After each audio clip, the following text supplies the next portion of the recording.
Seja bem-vindo ao canal. Pronto para mais uma jornada ao desconhecido? Antes de começarmos, inscreva-se, curta o vídeo e me conte nos comentários onde você mora e a que horas está assistindo. Agora, apague as luzes e tente não deixar o medo tomar conta de você. Meu nome é César e há 5 anos tomei a decisão mais perigosa da minha vida. Larguei tudo em Pittsburgh e me mudei para Miami por causa de uma mulher. Eu achava que tinha encontrado a pessoa perfeita, mas aquela cidade reservava para mim algo muito pior que um coração partido. Eu sou de Pittsburgh, na Pensilvânia, e conheci Letícia num bar no centro de Miami, numa noite em que saí com meus amigos para me divertir, logo no nosso primeiro dia na cidade. Ela era alta, morena e tinha um cabelo preto maravilhoso. Tinha descendência cubana e desde o primeiro momento que a vi, fiquei completamente fascinado. Mas fiquei ainda mais quando comecei a conhecê-la melhor. Ela era super carinhosa e tinha aquele jeito caribenho que não passa despercebido em lugar nenhum. Quando saímos pela primeira vez, bastou uma única noite para eu saber que ela era tudo o que eu estava procurando na vida. A garota perfeita. A mulher que esperei a vida inteira. Por isso, assim que voltei para minha cidade, comecei a organizar tudo para me mudar para Miami e ficar com a minha latina perfeita. No começo, tudo foi maravilhoso. Para mim, ela era a melhor namorada do mundo e tudo corria perfeitamente. Mas, com o passar do tempo, aconteceu com a gente o que acontece com muitos casais. A rotina começou a nos engolir. Cada um foi notando os defeitos do outro, e pouco a pouco as coisas foram esfriando. Tanto que todo aquele sentimento que no início era tão vibrante se reduziu a quase nada. Foi um processo lento, quase como um balde que goteja dia após dia até esvaziar por completo. Eu mal notei que a relação ia diminuindo aos poucos, até que, em um certo ponto, depois de quase 3 anos juntos, percebi que não restava mais nada de nós. Éramos como colegas de quarto, nada mais que isso. Quase não passávamos tempo juntos. Fazer sexo virou algo raro, uma vez por mês no máximo, e no final, dormir na mesma cama que ela ficou tão deprimente que eu acabei dormindo no sofá. Quando comecei a chamar o sofá de minha cama, foi aí que eu percebi que já era hora de dar um fim àquela agonia. E assim aconteceu. Finalmente, nós terminamos. No entanto, eu continuei morando por um tempo no apartamento que a gente dividia. Não foi a melhor ideia, mas eu estava muito longe de casa e achei que não seria tão ruim, já que nós dois lidamos com o assunto com maturidade e concordamos que cada um respeitaria o espaço do outro.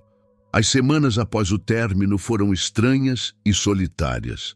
Foi nessa época que comecei a conversar com uma garota pelo Reddit. Agora, preciso deixar claro que eu nunca traí minha namorada enquanto estávamos juntos como um casal. Eu sempre respeitei isso. Acontece que, quando terminamos, eu estava tão carente de afeto e de atenção feminina que procurei isso onde pude. Eu não tinha confiança em aplicativos de namoro, não é meu estilo. Mas o anonimato do Reddit me pareceu perfeito. Eventualmente, essa garota que conheci num fórum de jogos trocou o número de telefone comigo. E a partir daí, começamos a conversar. Tudo fluiu tão bem que comecei a planejar um encontro com ela. Ela morava em Nova York, mas voar até lá para conhecê-la não parecia grande coisa. Não quando ela era tão bonita, gentil e encantadora. Lembro que fiquei acordado até bem tarde conversando com ela numa noite, tentando levar as coisas adiante. Falei baixo para que Letícia não me ouvisse. Planejamos todas as coisas que faríamos juntos, todos os lugares que ela me levaria, todos os restaurantes que íamos visitar. Essa seria minha primeira vez em Nova York, e eu estava tão animado para conhecer a cidade e ela que fui dormir com um sorriso no rosto. Mas, infelizmente, não dormi tranquilo por muito tempo. Algumas horas depois, acordei com uns barulhos muito altos vindos a poucos metros de mim na sala de TV. No começo, pensei que era um ladrão ou algo assim, mas quando olhei ao redor melhor, vi que era ela, Letícia. E ela estava destruindo meu Xbox com um taco de beisebol, golpeando o console sem parar. Eu não entendia o que estava acontecendo. Eu gritei, perguntando o que ela pensava que estava fazendo, e fui pegar meu celular para poder ligar para a polícia. Só que ele não estava na mesinha de centro, onde eu sempre deixava carregando. Ela devia ter pegado enquanto eu dormia. Não estava em lugar nenhum. Foi então que Letícia começou a surtar, gritando sobre como eu a tinha traído. Ela dizia que já sabia de tudo e que não era para eu tentar negar, ou a próxima atacada seria em mim. Então, ela mencionou até o nome da garota do Reddit, antes de me atacar com o taco. Eu caí de costas no sofá, tentando evitar o golpe, e consegui por pouco. Mas todo o discurso de ódio sobre os erros que cometi e os motivos pelos quais ela ia me espancar até a morte, que ela começou a jogar na minha cara, realmente me apavorou. Eu temi seriamente pela minha vida. Você me traiu. Eu li todas as mensagens. Você acha que eu sou idiota? Ela gritava com os olhos cheios de fúria.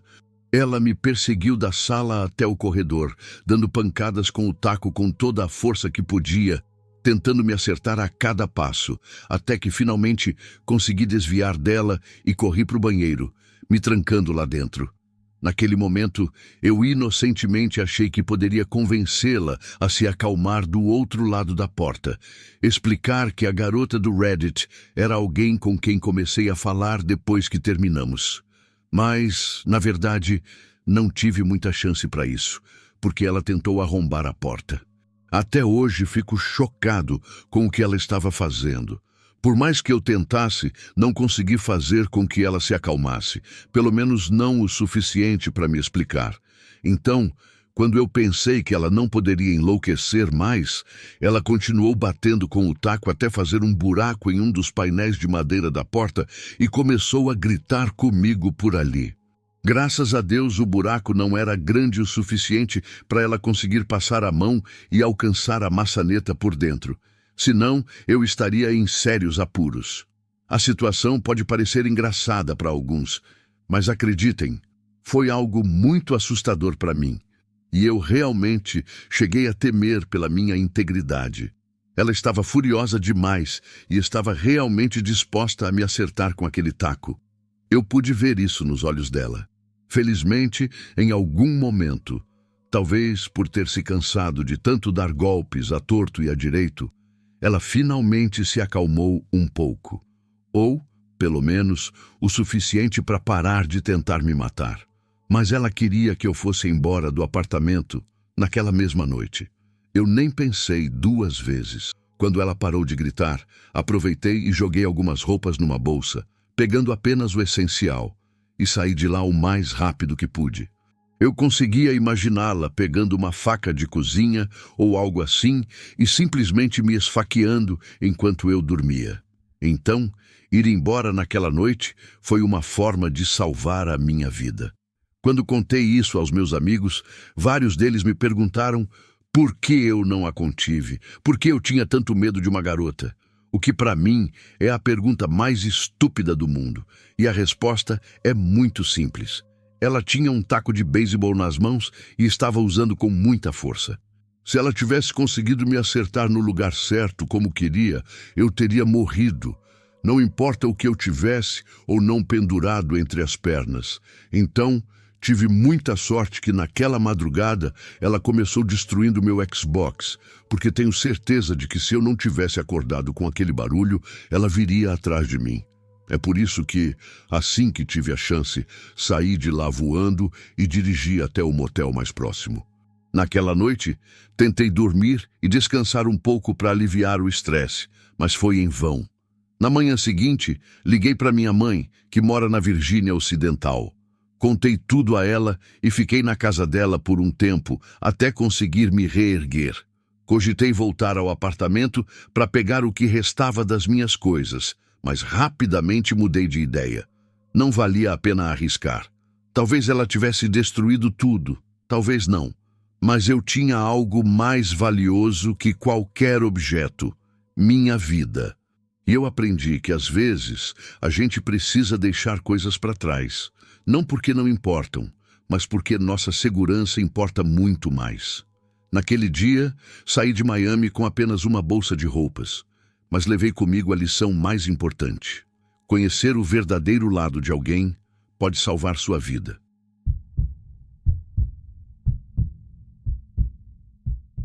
Quando eu estava na faculdade, conheci uma mulher chamada Marcela. Ela era fascinante, linda e parecia perfeita. Eu não imaginava que aquele encanto todo escondia uma obsessão perigosa que quase terminou em tragédia.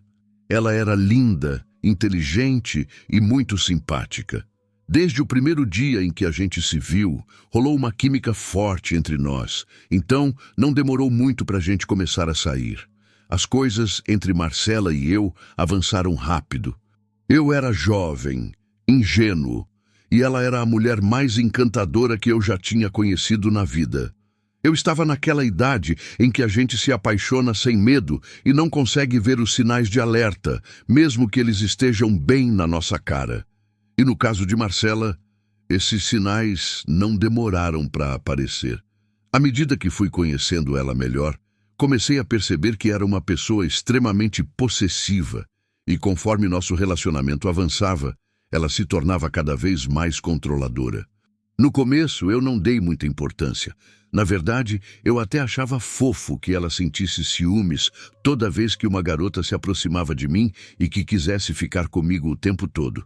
Mas, em certo ponto, foi se tornando sufocante.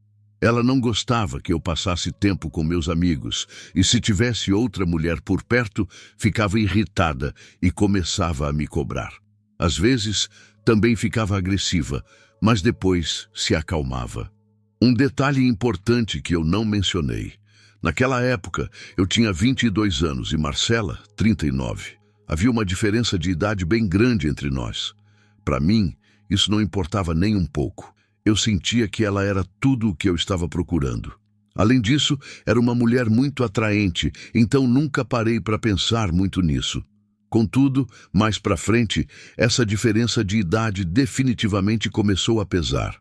Principalmente porque ela começou a se sentir muito insegura em relação a mim, já que a maioria das minhas amigas eram colegas da faculdade e, obviamente, eram garotas na casa dos 20 anos. E embora nunca tenha admitido isso diretamente, aquela atitude ciumenta e controladora só mostrava que se sentia muito ameaçada. Mas Marcela não tinha absolutamente nenhum motivo para se sentir assim, porque eu só tinha olhos para ela e passava a maior parte do meu tempo com ela. Só que não foi só isso que passou a afetar nossa relação.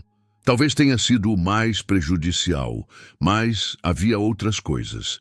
Porque, infelizmente, nossa diferença de idade também trouxe diferenças bem marcantes na maneira como cada um queria viver a vida e nas expectativas que cada um tinha daquele relacionamento. Eu queria socializar, queria ir para festas, sair com amigos e aproveitar a vida ao máximo. Mas isso era algo muito diferente do que ela queria. Marcela estava em uma fase diferente e, portanto, seus hábitos e o que esperava de mim na relação era muito diferente do que eu queria. Ela tinha esse jeito de pensar que viver a vida era apenas passar tempo juntos, a sós. E eu não tinha o menor problema com isso, especialmente no início. Eu estava apaixonado e nada me deixava mais feliz do que passar a noite com ela e compartilhar aqueles amanheceres com um café quente e torradas na cozinha. Esses momentos eram perfeitos e era maravilhoso para mim ter essa atenção da parte dela. Mas tinha dias em que eu queria sair, fazer outras coisas, e ela não queria. O ponto é que chegou um momento em que essas diferenças simplesmente se tornaram grandes demais. A relação foi se desgastando até que não era mais possível continuar. Então, decidimos que o melhor era nos separar, pelo bem-estar de nós dois, já que definitivamente nenhum estava dando ao outro o que realmente desejava. Apesar de termos tido nossas diferenças e discussões, a verdade é que nosso relacionamento terminou de forma pacífica. O término foi de comum acordo. Eu segui com a minha vida, embora eu não vá negar que aquilo me afetou, claro. mas eu pensei que ela também tinha seguido em frente. Até que, umas 3 semanas depois, recebi uma mensagem de texto dela que dizia: "Tô com muita saudade." Receber aquela mensagem partiu um pouco meu coração. Então pensei em ligar para ela para a gente conversar. Quando liguei, pude notar que tinha chorado bastante. Eu disse que também sentia falta dela, que já estava pensando em ligar de qualquer forma para saber como ela estava. A gente conversou sobre coisas aleatórias, o que pareceu animá-la um pouco. Quando a conversa estava chegando ao fim, ela me disse: "Desculpa por ter te incomodado e causado problemas, mas eu realmente sinto muito a sua falta." Eu respondi: "Bom, eu não fui para lugar nenhum e sempre vou estar aqui para você, se precisar." Ela respondeu: "Se eu precisar de você amanhã à noite para jantar comigo, você viria?" Achei engraçado, então eu ri e respondi: "Sim, quando você precisar de mim, eu estarei aí. Mas amanhã à noite não, porque eu tenho aula." Imediatamente depois que eu disse isso, o tom dela mudou drasticamente. Passou daquela voz doce e quase comovente para um tom mais agressivo. E ela me perguntou desde quando eu tinha aulas nas terças à noite. Isso quebrou totalmente o clima de um momento atrás. Mas talvez já por costume, comecei a dar explicações. Eu disse que o semestre tinha mudado. Então, meu horário de aulas mudou na semana anterior. Pude notar a descrença dela e também que estava ficando brava, como sempre ficava quando estávamos juntos. Então eu disse que poderia na quinta-feira, mas ela simplesmente ignorou e disse que veria se estava disponível. Depois, desligou a chamada na minha cara. Naquele momento, eu fiquei realmente irritado com a reação dela, mas imaginei que era apenas um efeito colateral do luto pelo nosso término. Na noite seguinte, eu fui para a faculdade para a minha aula. Quando estava caminhando em direção ao meu carro com alguns amigos, para minha surpresa, ela estava lá parada ao lado do carro dela, perto do meu, me esperando. Infelizmente, naquele momento, um amigo meu, que é um piadista de marca maior, fez um comentário muito infeliz e que foi bem audível, tanto para mim quanto para Marcela, que estava a apenas alguns metros de nós. Ele disse: "E aí, cara, sua mãe é muito gata." Um instante depois, chegamos ao carro e meu queixo quase caiu no chão ao ver Marcela se aproximar do meu amigo e, sem dizer uma palavra, dar um baita tapa na cara dele, seguido de uma cusparada no rosto. Depois ela disse: "Eu não sou a mãe dele, seu imbecil desgraçado, mas manda um abraço para sua." Todos nós ficamos mudos por alguns segundos. Meu amigo só ficou lá, olhando para ela e depois para mim, de boca aberta. Depois daqueles segundos de silêncio, os outros simplesmente se afastaram de mim, sem dizer nada, provavelmente para me dar espaço para falar com ela. 2 deles já a conheciam e eles pegaram o piadista pelo braço e o levaram embora. Quando fiquei a sós com ela, perguntei que diabos ela estava fazendo ali. Ela me disse que o imbecil do meu amigo mereceu por ser desrespeitoso. Sinceramente, eu concordei que foi desrespeitoso, mas o que ela fez foi um exagero. Além do mais, não é certo agredir fisicamente outra pessoa, mas então ela continuou, dizendo que não queria me ver mais com aquele idiota, que eu precisava me afastar dele agora mesmo. Nesse ponto, perdi a paciência e perguntei o que ela estava fazendo no campus e por que achava que podia controlar minha vida daquela maneira. A resposta dela me deixou ainda mais indignado. Ela disse que estava lá para se certificar de que eu realmente estava na aula e não mentindo para ela. Disse que não queria controlar minha vida, mas também não queria que eu fosse influenciado por pessoas como o idiota de um momento atrás, nas palavras dela. Eu ri alto e depois disse que meu amigo não estava tão errado assim, pois ela realmente estava se comportando como se fosse minha mãe e que eu não precisava que ela me criasse ou me protegesse de ninguém, já que meus próprios pais fizeram esse trabalho durante os primeiros 18 anos da minha vida. E agora eu era maior de idade e tinha todo o direito de fazer o que me desse na telha. Pude ver que ela ficou furiosa quando eu disse isso, mas não me importei. Ela e eu não éramos mais nada. Então, eu simplesmente dei boa noite, entrei no meu carro e dei-o fora dali, deixando-a sozinha e falando sozinha. Quando fui embora, pensei que tinha deixado meu ponto bem claro. Eu realmente acreditei que ela me deixaria em paz depois daquilo. Depois, me senti um pouco mal porque sei que o que eu disse foi grosseiro, mas a atitude controladora dela e a agressão contra meu amigo foram longe demais. No entanto, Marcela não deixou passar batido a minha atitude daquela noite. E é a partir deste ponto que as coisas passaram de um incômodo para se transformar em algo que eu jamais, em toda a minha vida, esperei viver. Depois de sair da aula naquela mesma noite, eu estava dirigindo para casa, completamente desprevenido. Já tinha esquecido todo o assunto de mais cedo, pois honestamente estava mais focado no projeto que tinha que fazer para a aula do dia seguinte do que em qualquer outra coisa. Infelizmente, isso foi distração suficiente para que eu nem percebesse que Marcela estava vindo atrás de mim em seu carro, me seguindo. Eu estava prestes a entrar no meu condomínio quando, por um instante, olhei pelo espelho retrovisor, apenas para encontrar Marcela me olhando através do para-brisa dela com uma expressão de pura fúria no rosto, com as mãos agarradas ao volante. Naquele momento, senti um certo pânico e um alarme na minha cabeça disparou, me dizendo que aquilo não ia acabar bem. E se eu soubesse o quão mal realmente iria terminar, eu teria dirigido para a delegacia mais próxima e não para a minha casa. Ao chegar no meu condomínio, estacionei o carro e saí rapidamente, esperando ter uma conversa com aquela mulher maluca que até pouco tempo atrás eu achava que era uma boa pessoa. Peguei minha mochila e simplesmente fiquei ali, na calçada, observando enquanto ela voltava para o carro dela e dava ré para uma vaga vazia bem na minha frente. Naquele momento, levantei os braços, como se estivesse perguntando: "O que você quer de mim?" Basicamente, eu me sentia derrotado. Aquela mulher estava acabando com os meus nervos e não parecia disposta a desistir de mim. Depois de alguns instantes em que eu simplesmente fiquei ali, de pé, sob o brilho dos faróis dela, e ela não descia daquele maldito carro, eu fiz um sinal de "quer saber?"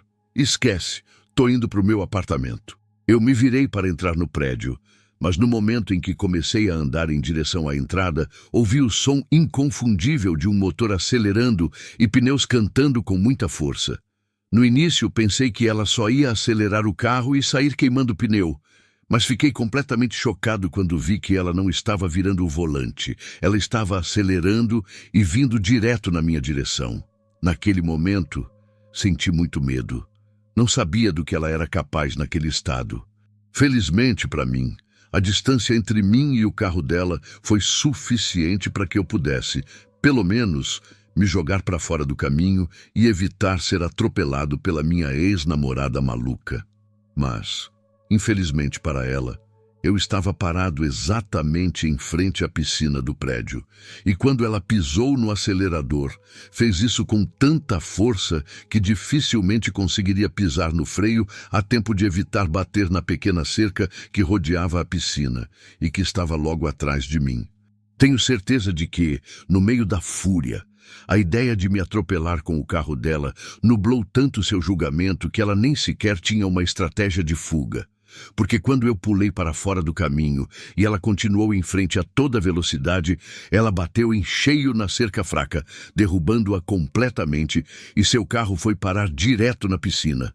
Naquele momento, por instinto, eu corri até onde ela estava para tentar tirá-la do carro antes que afundasse.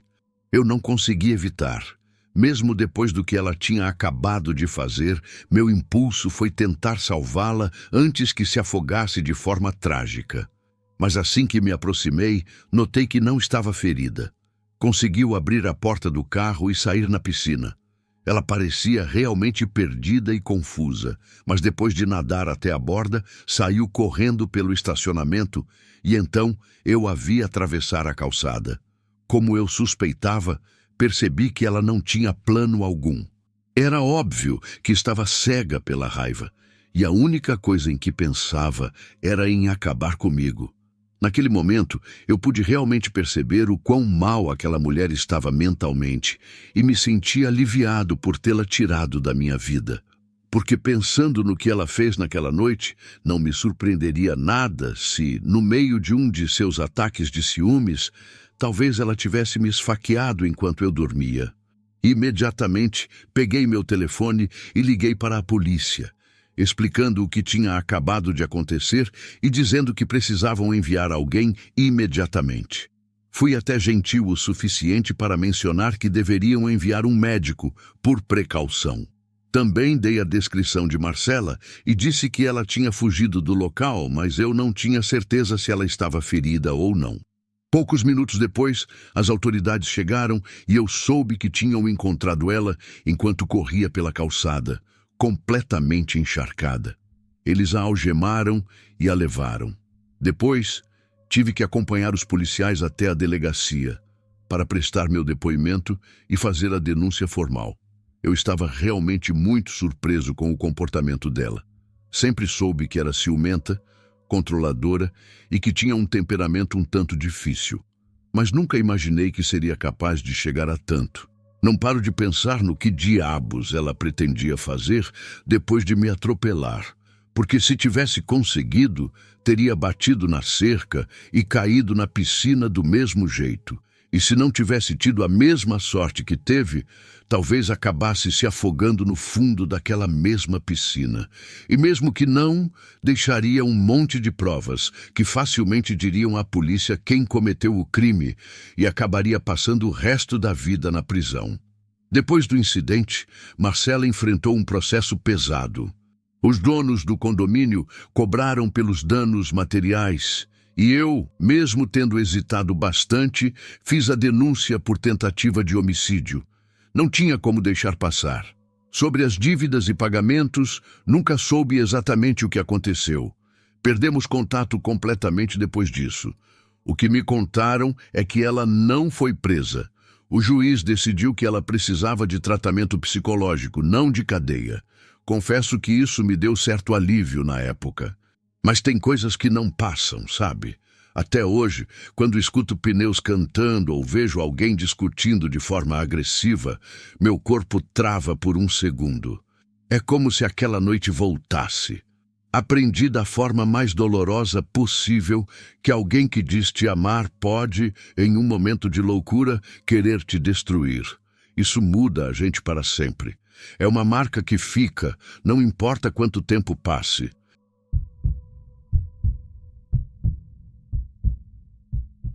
O ex da minha namorada era uma sombra constante sobre nós, uma presença que eu sentia, mesmo quando ele não estava lá. O que eu não sabia é que naquela noite a sombra sairia da escuridão para tentar me apagar para sempre. O que vou contar para vocês aconteceu uns 5 anos atrás. Naquela época, eu estava saindo com uma garota há alguns meses.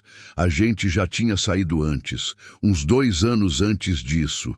Mas naquele momento eu senti que não estava pronto para um relacionamento sério. Só que 2 anos depois, a gente se reencontrou e decidiu tentar de novo. Dessa vez, o relacionamento avançou bem rápido. As coisas entre nós iam muito bem. Ela era uma garota ótima. E eu gostava muito dela, de verdade. Mas eu sempre senti que tinha algumas coisas sobre o passado dela que ela não estava sendo totalmente honesta. E foi aí que começou o caos que veio depois. Eu não vou dizer o nome real dela para proteger sua identidade, então vamos chamá-la de Cássia. Cássia era divorciada e tinha um filho desse casamento.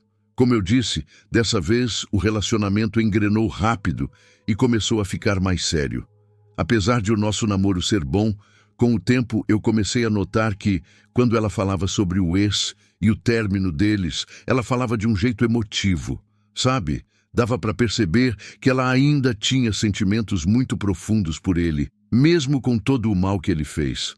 É como se ela nunca tivesse superado de verdade. No entanto, toda vez que eu a confrontava sobre isso, ela sempre me dava a mesma resposta, algo como: "Ah, ele é o pai do meu filho. Só estou tentando manter uma boa relação com ele para que meu filho veja que os pais se dão bem." No começo, eu tentei ser compreensivo e me convencer de que talvez eu estivesse sendo paranoico. E honestamente, eu não queria ser o típico namorado ciumento com o ex da namorada. Mesmo assim, eu não conseguia ignorar o fato de que ela falava desse cara o tempo todo, como se ele ainda fizesse parte da vida dela, e isso me incomodava de verdade. Mas eu estava apaixonado e queria muito que as coisas dessem certo. Então tentei deixar isso para lá. Eu sei, ignorar algo tão óbvio foi uma estupidez da minha parte, mas acho que fiz isso porque sou um romântico incorrigível e acreditei que deveria dar a ela o benefício da dúvida. Eu só esperava que um dia ela parasse de falar dele, mas isso não aconteceu. Então, um dia eu disse a ela: escuta, se a gente vai ter um relacionamento sério, você vai ter que parar de dar tanto acesso da sua vida para esse homem. Eu sei que vocês têm um filho e tudo mais, mas esse cara está presente demais para ser só um ex. Depois dessa conversa, ela pareceu pensar nas minhas palavras e finalmente parou de mencionar o ex. Enfim, as coisas pareciam estar indo bem. Até que, numa noite, eu combinei de visitá-la na casa dela. Ela morava em outra cidade, a 1h30 de distância, num condomínio tranquilo e silencioso. Naquela altura, as coisas estavam começando a ficar sérias de verdade. Eu disse que queria me casar com ela e que queria conhecer o filho dela em um nível mais pessoal, começar a passar mais tempo com ele, para que ele fosse se acostumando comigo. A gente tinha planejado que eu me mudaria para a cidade dela. Então era importante que o filho dela se adaptasse mais à minha presença e não me visse como um intruso na casa deles. O pequeno Lucas tinha 8 anos. Ele já me conhecia e gostava de mim, mas sempre me chamava de Senhor. Eu queria muito me casar com a mãe dele e formar uma família com eles. Então já era hora de eu deixar de ser o Senhor e construir confiança suficiente, pelo menos para que ele me chamasse pelo meu nome. Mas vamos ao que aconteceu naquela noite. Na sexta-feira marcada para visita, a gente estava assistindo a filmes, jogando videogame e se divertindo muito. Lucas e eu conversamos bastante. Ele me fez algumas perguntas sobre a minha vida e eu também fiz perguntas sobre a dele, o de sempre. Falamos sobre as coisas que ele gostava, quem eram seus amigos, o que ele queria ser quando crescesse e coisas do tipo. O problema é que durante toda a noite, o pai dele, o ex de Cássia, ficou falando com o menino pelo FaceTime. A noite inteira. No começo, não achei nada estranho. Eu também sou pai separado, e é super normal um pai que mora longe do filho se comunicar com ele por vídeo e estar por perto. O problema com esse homem é que ele ligava a cada 5 ou 10 minutos. Enquanto eu estava com Lucas no sofá, conversando ou fazendo qualquer coisa, lá vinha outra chamada. Era como se ele estivesse tentando nos espionar, saber o que estava acontecendo ou ouvir nossas conversas usando o filho como desculpa. Mesmo assim, mais uma vez, eu tentei deixar passar, porque eu realmente não queria deixar Lucas desconfortável. Finalmente, depois de uma noite de diversão e jogos, eu dei um beijo de boa noite em Cássia e me preparei para ir para casa.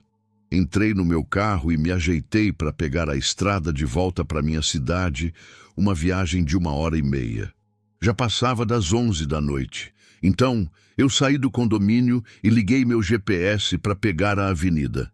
Primeiro, eu tinha que pegar uma estrada escura, virar à esquerda e depois à direita, para então entrar na rodovia principal. Era um conjunto residencial pequeno e, como já era quase meia-noite, quase não havia carros na rua.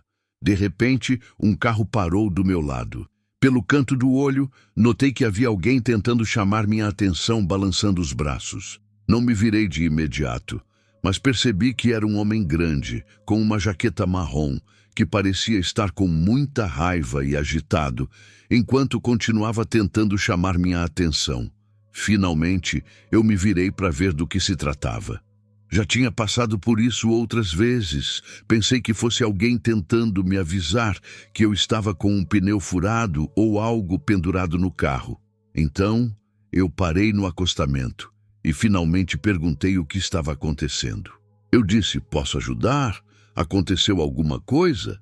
Naquele momento, o cara começou a gritar comigo: ei, preciso falar com você agora mesmo. Aquilo me pegou de surpresa, pois era a primeira vez na vida que eu via aquele sujeito. Eu respondi dizendo: olá, amigo. Eu não te conheço, não sei quem você é, então não tenho nenhum problema com você. Depois, eu levantei o vidro e continuei dirigindo. Então, vejo pelo retrovisor que ele continua me seguindo, fazendo sinais e ficando cada vez mais irritado. Naquele momento, minha adrenalina começou a subir e meu coração a bater muito forte. Esse cara emparelhou o carro bem do meu lado e colocou a cabeça para fora da janela. Agora ele me dizia: ei, seu imbecil, preciso falar com você agora. Para ou eu vou te fazer parar. Foi aí que comecei a entrar em pânico, porque eu não estava com a minha arma no carro e o cara poderia estar armado. Naquele momento, quase não havia carros na estrada e estava tudo muito escuro. A situação estava realmente me assustando. O cara gritou para a gente se encontrar no posto de gasolina que ficava no final da rua, para, segundo ele, resolver nossos problemas. Eu concordei, mas na verdade não tinha a menor intenção de fazer aquilo. Só fiz para despistá-lo. Nesse momento, o cara se posicionou na minha frente, com a intenção de que eu o seguisse. Depois, ele fez um retorno e eu fingi que ia segui-lo. Mas ao ver que ele entrou no posto, em vez de fazer o mesmo, eu pisei fundo no acelerador e só aliviei o pé quando já estava na interestadual. Depois de percorrer alguns quilômetros e ter certeza de que o tinha perdido completamente, foi aí que eu liguei para Cássia e perguntei se o ex dela estava na área. Eu já tinha visto fotos dele antes, mas no escuro e com aquela jaqueta, demorei para reconhecê-lo. Finalmente me dei conta de que se tratava do mesmo imbecil, mas isso não foi o pior. Ao questionar minha namorada e contar o que o sujeito tinha acabado de fazer, ela me disse que assim que eu saí, ele passou na casa dela e começou a reclamar por ela deixar um estranho conhecer seu filho. Mais tarde, eu descobri que ele tinha ficado parado no estacionamento durante toda a noite, escondido, enquanto falava por FaceTime com Lucas. Ou seja, ele tinha nos espionado a noite inteira. Tudo isso era demais para processar. Meu coração estava batendo muito forte e eu me sentia completamente horrorizado com toda aquela situação e com o quão perigosa ela poderia ter se tornado.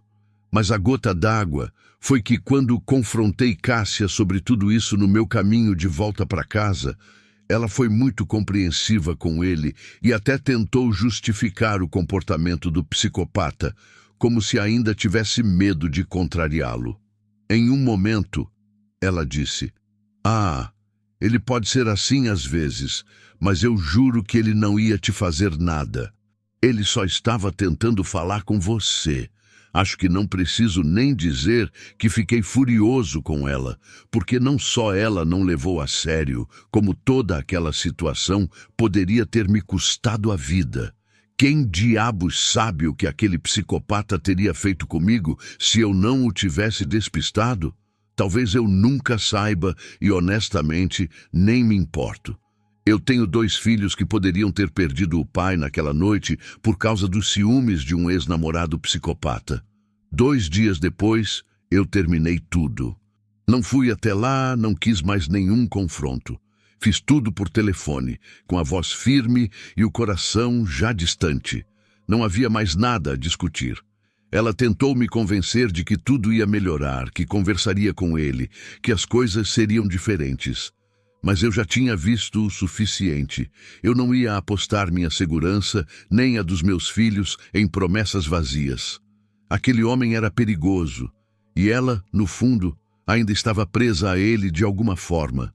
Eu precisava sair dali antes que fosse tarde demais.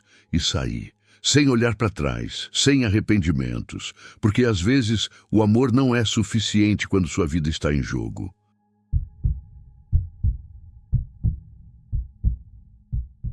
Meu nome é Marcos e há quase uma década vivi uma das experiências mais cruéis que alguém pode passar. Foi quando descobri que a maldade em pessoa pode ter o rosto de alguém que você amou. Esta é a história de como minha ex-namorada tentou me destruir da forma mais covarde possível. Eu conheci Bianca quando tinha acabado de me mudar para a Flórida com a minha mãe e meu irmão. Naquela época, ela trabalhava como enfermeira em um hospital no centro da cidade. E foi lá que eu fui parar depois de torcer o tornozelo caindo de uma escada. Enfim, o fato é que, desde o momento em que nos vimos, a química foi imediata e não demorou muito para começarmos a sair. No início, Bianca era uma garota encantadora e doce, o sonho de qualquer namorado. Mas com o tempo, eu descobri que, na verdade, ela era uma pessoa extremamente tóxica e narcisista. Não que eu fosse um santo, mas conviver com ela era simplesmente esgotante. Não vou entrar em detalhes de todas as coisas desastrosas que aconteceram entre a gente, só vou resumir dizendo que não terminamos nada bem. Embora, depois de um tempo, a gente tenha conversado e, digamos, meio que resolvido as coisas, ficando em paz. Mas cada um para o seu lado, bem distante um do outro. No entanto, 6 meses depois do nosso término definitivo, recebi uma ligação dela. No começo, não reconheci o número porque eu tinha trocado de operadora de celular não muito tempo antes.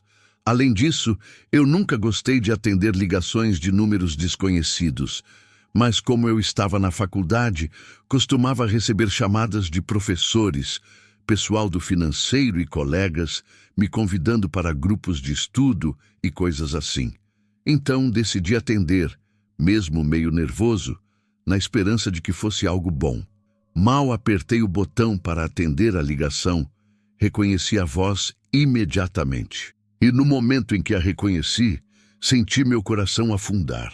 Eu não tinha dado meu número novo para Bianca e tinha motivos de sobra para não fazer isso. Então, fiquei me perguntando como ela tinha conseguido.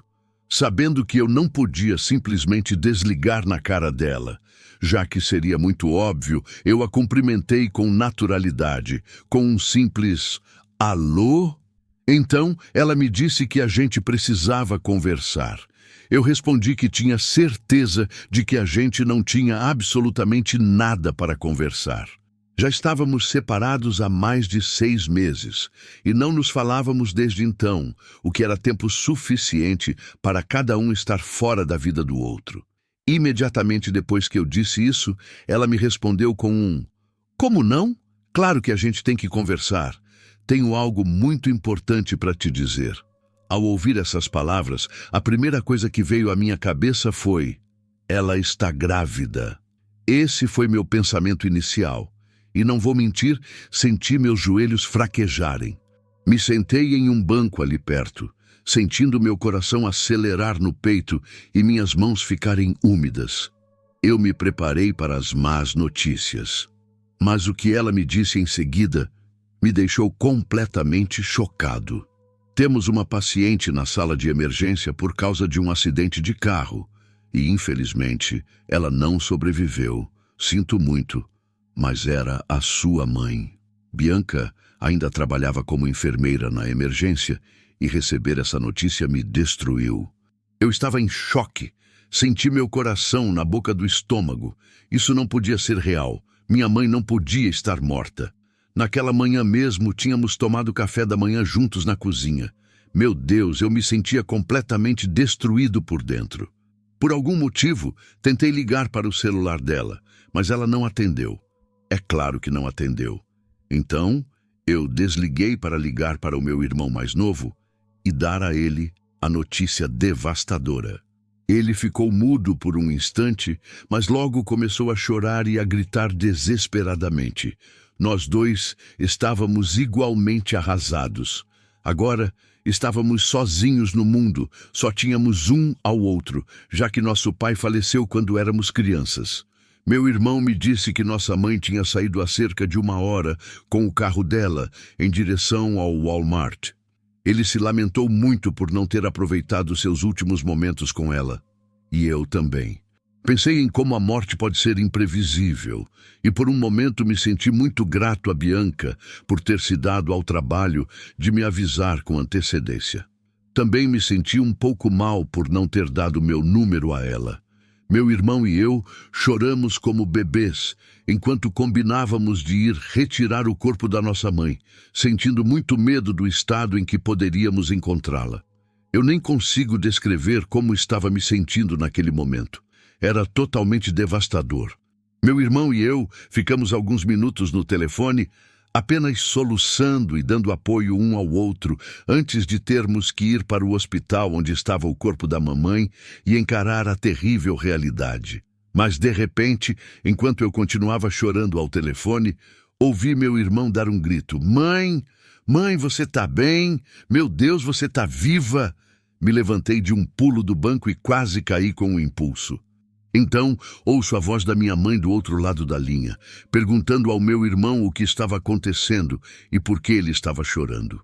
Acontece que minha mãe não estava morta, nem tinha sofrido acidente nenhum.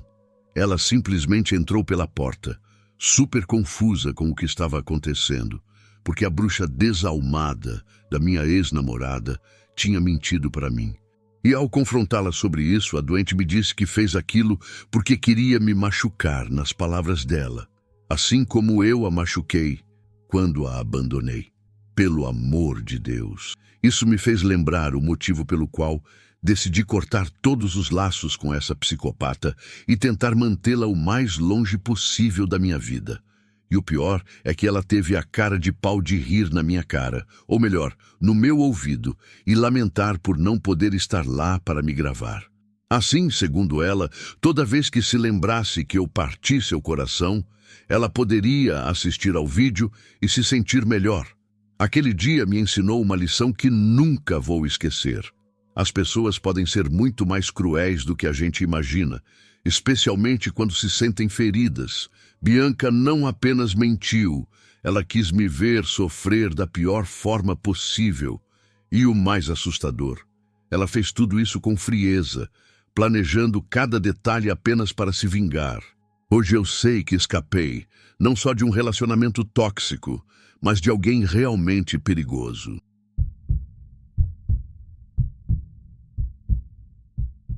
Antes de começar, preciso deixar um aviso bem claro. O que vou contar é sinistro e envolve ações doentias e perturbadoras.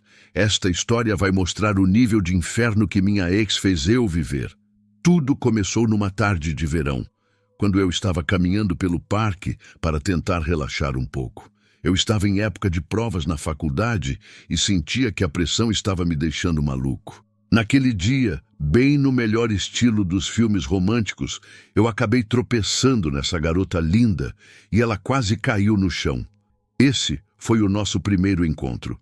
Depois de pedir 1000 desculpas por ter esbarrado nela, eu a convidei para tomar um café. Ela aceitou e a partir dali a gente começou a sair. Eu poderia dizer que foi amor à primeira vista. Eu estava realmente convencido de que aquela garota tinha aparecido na minha vida por um motivo. Ela era encantadora, linda e, no começo, parecia ser tudo o que qualquer homem procura em uma mulher. O nome dela era Sara. Ela tinha o cabelo loiro e uns olhos castanhos lindos, tão expressivos que me deixaram hipnotizado na hora. As coisas entre Sara e eu avançaram muito rápido e eu tinha certeza de que tinha encontrado o amor da minha vida. Eu chegava a imaginar o momento em que contaria aos nossos filhos como o destino nos uniu num tropeção. Mas eu não sabia que, na verdade, eu estaria contando como essa psicopata quase destruiu a minha vida inteira. Sara e eu ficamos juntos por quase 2 anos, e nosso relacionamento foi uma completa montanha-russa. No início, tudo era maravilhoso. Ela me convenceu de que era uma alma boa, uma pessoa carinhosa, bondosa e generosa, e eu não poderia estar mais apaixonado. Mas pouco a pouco, nosso relacionamento foi se tornando um desastre. Ela era uma pessoa extremamente ciumenta, manipuladora e muito abusiva. Quando ficava com raiva, se transformava na bruxa mais cruel que poderia existir. Mas logo depois, ela voltava a ser a garota doce e linda pela qual eu tinha me apaixonado. Pedia desculpas, se fazia de vítima e eu não sei como, mas ela sempre conseguia fazer eu me sentir culpado pelas agressões dela contra mim. Quando eu não fazia o que ela dizia ou o que ela queria que eu fizesse sem que ela precisasse pedir, ela simplesmente surtava. Ficava furiosa, me insultava, jogava coisas em mim, dizia coisas horríveis e me fazia sentir um lixo completo. Mas, quando eu ficava de saco cheio e queria terminar tudo, ela voltava. Pedia desculpas, admitia que tinha exagerado e me fazia acreditar que se sentia muito mal por tudo o que tinha feito e que, daquele momento em diante, tudo ia mudar. Mas sempre deixando escapar aquela indireta de que era o meu comportamento que a fazia agir daquele jeito. Depois disso, ela era a garota mais maravilhosa e encantadora por algumas semanas, ou até meses. Mas aí, tudo desabava de novo. Essa foi a nossa rotina durante quase 2 anos de namoro. Até que um dia, depois de uma briga horrível, eu simplesmente cheguei no meu limite. Eu disse para Sarah que não aguentava mais. Acabei dizendo que não conseguia mais lidar com o inferno que nosso relacionamento tinha se tornado. Falei que a gente precisava se separar de uma vez por todas, porque, a essa altura, só estávamos machucando um ao outro. Tudo o que nos uniu no começo tinha desaparecido completamente, e eu já tinha chegado ao meu limite de tolerância. Claro que ela implorou para eu não fazer isso. Me prometeu 1000 vezes que era só uma fase ruim e que ia se esforçar ao máximo para que as coisas dessem certo. As mesmas coisas que ela sempre dizia e fazia quando chegávamos a esse ponto. Mas dessa vez não ia ser tão fácil. E eu deixei isso bem claro. Disse que já tinha tomado a minha decisão e que não tinha mais volta. Como vocês podem imaginar, foi um término complicado, cheio de raiva, ressentimento e muitas feridas abertas.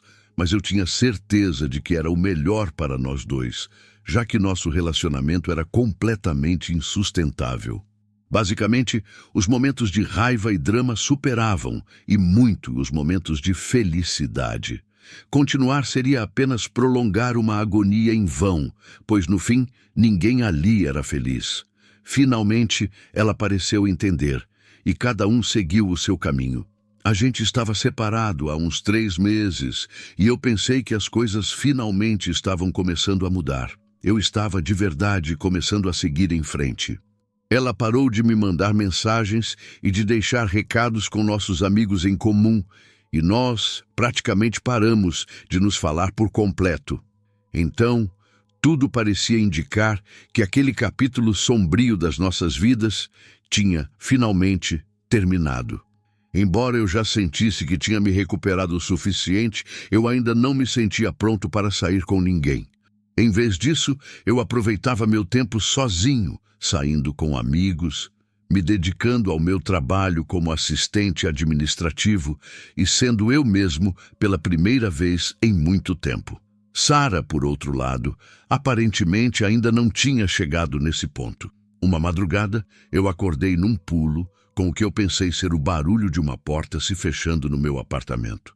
Despertei alarmado, mas quando comecei a recobrar a consciência, não tinha certeza se tinha realmente ouvido a porta ou se era só um som que tinha aparecido no meu sonho. Percebi que talvez estivesse exagerando à toa, então me virei e sentei na beirada da cama, simplesmente prestando atenção ao meu redor para ver se conseguia ouvir algum sinal de que havia alguém no meu apartamento. Mas depois de alguns minutos ali, eu estava praticamente convencido de que foi só um barulho que se misturou com meu sonho. Mas eu já estava acordado, então decidi levantar e ir ao banheiro. Abri a porta do meu quarto e assim que cheguei no corredor, senti um cheiro nojento, absolutamente de enjoar. Esse cheiro era tão forte e penetrante que revirou meu estômago completamente, e eu senti que ia vomitar ali mesmo. Mas depois que eu levantei a gola do meu pijama para cobrir o nariz e evitar vomitar, percebi do que se tratava. era cheiro de carne em decomposição, como se tivesse algo morto no meu apartamento. A primeira coisa que veio à minha mente foi que era um rato ou algo do tipo. Mas quando acendi a luz do corredor, olhei para a minha sala de estar e percebi que estava muito enganado. Na sala de estar, sobre o meu sofá de veludo, estava jogado o corpo de um coelho com o corpo completamente mutilado. Claramente, aquele animal foi colocado ali de propósito. Além disso, parecia estar morto há vários dias, porque estava completamente podre. Assim que vi aquilo, eu recuei rapidamente, me enrolei nos meus próprios pés e caí de costas no chão. Depois me levantei e corri até a porta da frente. Abri com tudo, esperando encontrar a pessoa que tinha feito isso ainda no corredor. Mas não havia ninguém. Afinal, teve tempo suficiente para escapar. Não preciso nem dizer que isso me assustou muito. A quem não assustaria? Um invasor tinha entrado no meu apartamento e deixado um animal morto no sofá da minha sala. E fez tudo isso enquanto eu dormia na minha cama. Ou seja, se quisesse ter me atacado, teria feito sem problema nenhum. Eu liguei imediatamente para a polícia e quando o policial chegou cerca de meia hora depois, foi um pouco difícil explicar exatamente o que tinha acontecido. Eu expliquei, todo atrapalhado, que tinha ouvido o barulho da minha porta fechando, que depois saí do quarto, acendi a luz e vi o coelho, e que não havia ninguém no corredor quando eu verifiquei. A verdade é que o policial parecia tão confuso quanto eu. Ele me perguntou se eu tinha algum inimigo ou alguém com quem tivesse tido algum problema recentemente. Claro, eu disse que não, pois a verdade é que não tenho nenhum inimigo. Nos últimos dias, eu só estive focado no meu trabalho e nos estudos. Não tive nenhuma briga com ninguém. Ele anotou meu depoimento, recolheu a evidência e me disse que fariam o possível para descobrir quem tinha feito aquilo, mas me avisou que não tinha muitas pistas no momento. Nada daquilo fazia sentido. Um coelho morto não tinha nenhuma ligação com Sarah, pelo menos para mim. Eu simplesmente não consegui juntar as peças daquele quebra-cabeça estranho e também não a achava capaz de fazer algo tão macabro e nojento ao mesmo tempo. Mas isso foi até a tarde do dia seguinte. Eu estava me preparando para encerrar meu turno no trabalho quando recebi uma mensagem de texto de um número desconhecido que dizia: "Gostou do presente? Com carinho, sua coelhinha." Nesse momento, tudo começou a fazer sentido. Sarah sempre quis que eu a chamasse de coelhinha. Eu odiava esse apelido, mas ela gostava. Dizia que era assim que o pai dela a chamava quando era criança e que achava muito fofo. Eu, por outro lado, achava muito perturbador que uma garota quisesse que o namorado a chamasse pelo mesmo apelido que o pai dela usava. Ainda mais pelo fato de que o pai dela tinha falecido quando ela era pequena. Era uma loucura bem perturbadora. Imediatamente liguei para a polícia e relatei o que tinha acontecido. No entanto, o número era anônimo e ela negou veementemente ser a autora de tudo aquilo. Então, nada pôde ser feito, já que eles não podiam agir sem provas. Durante os dias seguintes, eu passei a viver em um estado de paranoia constante. Toda vez que eu ouvia qualquer barulho à noite, pulava da cama pensando que ela estava entrando no meu apartamento de novo. Eu também vivia checando as portas e as janelas umas 3 ou 4 vezes por noite, para ter certeza de que ela não estava rondando por ali. Eu olhava pelas cortinas para ver se ela aparecia de repente, pensando que ia fazer algo mais. Eu sei que isso pode parecer exagero, já que até aquele momento ela só tinha feito a história do coelho. Mas a questão era mais o fato de que ela tinha, de alguma forma, violado a segurança da minha casa, e eu não sabia como. Esse era o principal motivo da minha paranoia. De fato, nos dias seguintes, eu troquei a fechadura de novo, mas isso não me fez sentir mais seguro, principalmente porque eu sabia que ela podia entrar pela janela dos fundos da cozinha, que não tinha uma tranca adequada e que eu sempre deixava entreaberta por causa do calor. Uma madrugada, eu estava deitado na cama, olhando para o teto, sem conseguir dormir, quando ouvi o que pensei ser o som da minha porta se fechando com força. Era 1 da manhã e eu morava sozinho, então não havia motivo nenhum para alguém entrar no meu apartamento. A menos, é claro, que fosse Sarah, aprontando mais uma das suas. Levantei da cama e lentamente me aproximei da porta do meu quarto. Olhei para o corredor mal iluminado e com certeza havia alguém no meu apartamento. E não precisei de muito para saber que era Sarah. Ela tinha o cabelo comprido, o mesmo corpo e a mesma altura. Para ser sincero, naquela madrugada eu estava tão sobrecarregado que não me lembro de tudo o que aconteceu. Lembro apenas de sair correndo do meu quarto, derrubá-la no chão e pegar meu celular para ligar para a polícia. Enquanto isso, ela gritava com toda a força que eu estava tentando matá-la. Provavelmente para fazer o atendente da polícia pensar que eu era o agressor na situação. No entanto, eu a mantive no chão até a polícia chegar, cerca de 20 minutos depois. E fiz questão de explicar aos policiais que se eu estava em cima dela, era porque a estava segurando para que não escapasse, pois eu sabia que a cena poderia ser mal interpretada, já que ela estava pedindo ajuda como uma louca, e vários dos meus vizinhos já estavam na porta para ver o que estava acontecendo. Mas fiquei aliviado ao ver que um dos policiais era o mesmo da outra noite, do incidente do coelho. Os policiais entraram no apartamento com as armas em punho e ela começou a gritar que eu a tinha sequestrado e levado para o meu apartamento. Também gritava que eu estava tentando abusar dela sexualmente e matá-la. Felizmente, a história era absurda demais e aquele policial já me conhecia e estava a par do caso. Além disso, se minhas intenções fossem as que ela dizia, por que eu ligaria para a polícia em primeiro lugar? Felizmente, a polícia assumiu o controle da situação e a levaram presa. Enquanto isso, ela gritava pelo corredor inteiro que estavam prendendo a pessoa errada e que ela era a vítima em tudo aquilo.